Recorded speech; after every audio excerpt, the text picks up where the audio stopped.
मी Shekhar Manohar टेमघरे Dattaprasad building मध्ये राहतो. अभिनय कट्ट्याच्या समोर बरोबर.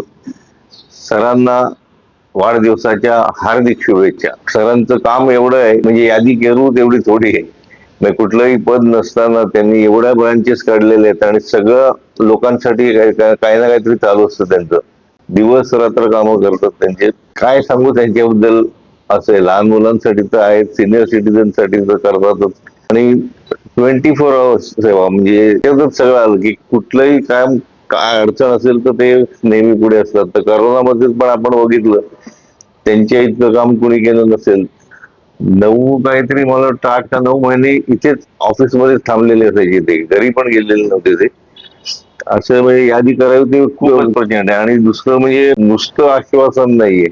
मग आता ते उभे राहतात, कुठलंही काम त्यांना सांगितलं की सर असं प्रॉब्लेम आहे इथे, ते झाकण निघाले, इकडे फांदी पडायला आली, झाड पडायला आले, किंवा इथे काहीतरी स्लिपरी झालंय, एक फोनवरती काम ताबडतोब त्या त्या डिपार्टमेंटच्या टीमला बोलवून ते लगेच करून घेतात. आणि आता बऱ्याचशा वेळा तर म्हणजे इथे आमच्या बिल्डिंग मध्ये सिनियर सिटीजन खूप आहेत, तर त्याच्यामुळे त्यांचे सगळ्या प्रकारचे प्रॉब्लेम, म्हणजे काहींचे मुलं परदेशी आहेत, घरी एकटे असतात, तर त्यांच्यासाठी सुद्धा त्यांनी एक नवीन डिपार्टमेंट काढले की त्यांच्या घरी जाऊन त्यांच्याशी गप्पा मारणार, आई वडील ते असतील ते.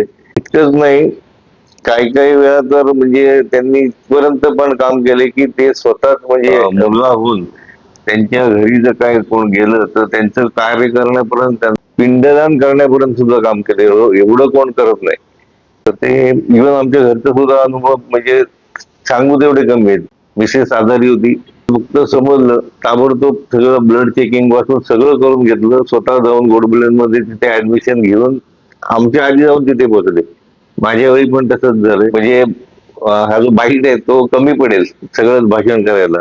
तर आता ते उभे राहत आहेत आमच्याकडून, सगळ्यांच्याकडून त्यांना निश्चितच पाठिंबा राहील. तर सरांना पुन्हा एकदा माझ्याकडून, आमच्या सगळ्या परिवारांकडून, आमच्या सगळ्या बिल्डिंग कडून हार्दिक शुभेच्छा.